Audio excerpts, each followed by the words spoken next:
Hi kids, I'm glad you could come see me again. I have another story for you.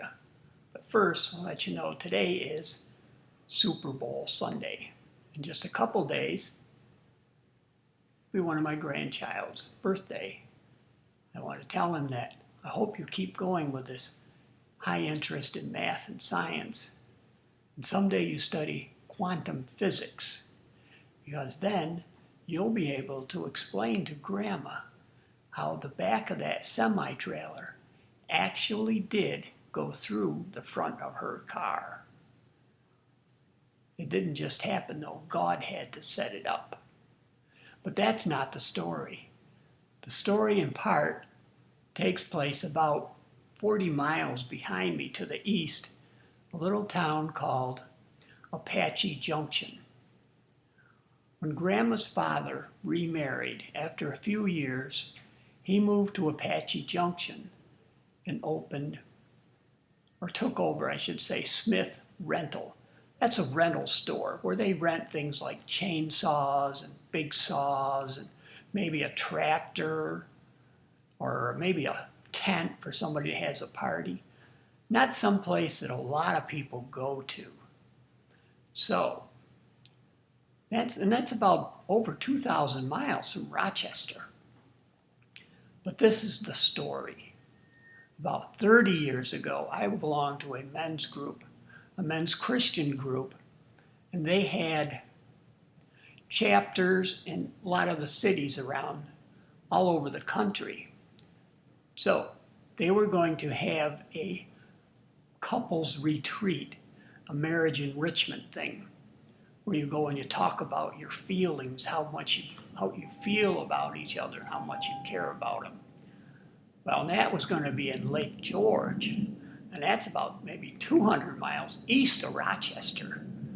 And so we went there for a long weekend. We got up there, and it was in an old building, a wooden building, where they had beautiful wooden arches, beautiful wooden trusses. So we're in the first meeting of the night. The place is packed out. There was probably 300 or 400 people or couples there, lots and lots of people. So I'm looking up at the ceiling, looking at these beams. Now this one here, that one's got to be under tension because it's pulling this way. And that one's got to be under compression because I'm sure it's pushing from the top down. And I'm studying these beams. And the MC's down on the stage and he's playing a little game called Who Came the Farthest? Well, the chapters, they usually advertise in the one state and maybe a few states around. So we were in New York State, near Vermont. So there was people from Vermont. And he said, anybody come farther? And there was somebody who said, yeah, we're from Maine. Whoa, that's quite a ways to come just for a marriage enrichment thing. And then he said, anybody else come any farther than that? And somebody, I'm looking up at the ceiling, and the guy says, he was from Apache Junction. I said, what? And your grandma leans over to me and says, maybe he knows my father. And I'm thinking, I didn't say it out loud, but I'm thinking, right, this guy drives maybe 2,500 miles to come to a marriage enrichment in Rochester. He's from a little town where your dad owns this little bitty rental store and he knows your father? I didn't say it or even think it then, but my attitude was like, yeah, and I'm going to go outside and catch a meteorite right in my hand. Well, I didn't get a good look at him. Your grandma didn't get a good look at him. Everybody had name tags that had their name and the name of the city they were from. So all weekend long, we're checking name tags. Did not see him. The very last meeting, we were going to go home after that. We got there a little bit late. We went up in the balcony.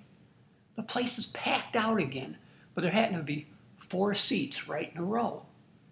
So I sat near the aisle and Grandma sat next to me, which left 2 seats farther in.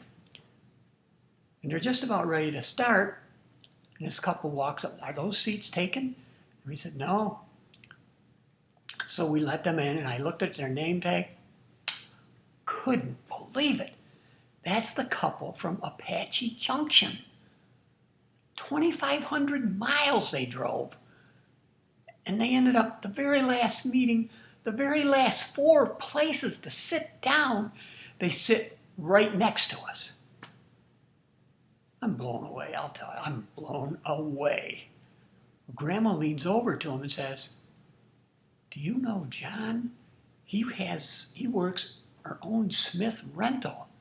And the guy looks at her and he says, I go in there all the time. Oh my word. What are the odds? I couldn't believe it. And then she says to him, you know, John used to be really active in the church.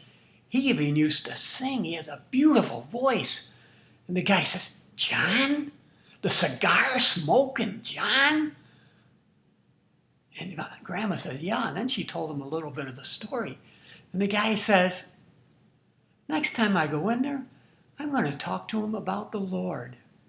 You know, we hadn't heard from her dad for maybe a decade, not even a Christmas card or a birthday card. And then within a few years, he's sitting in church next to us. I mean, that kind of stuff just doesn't happen.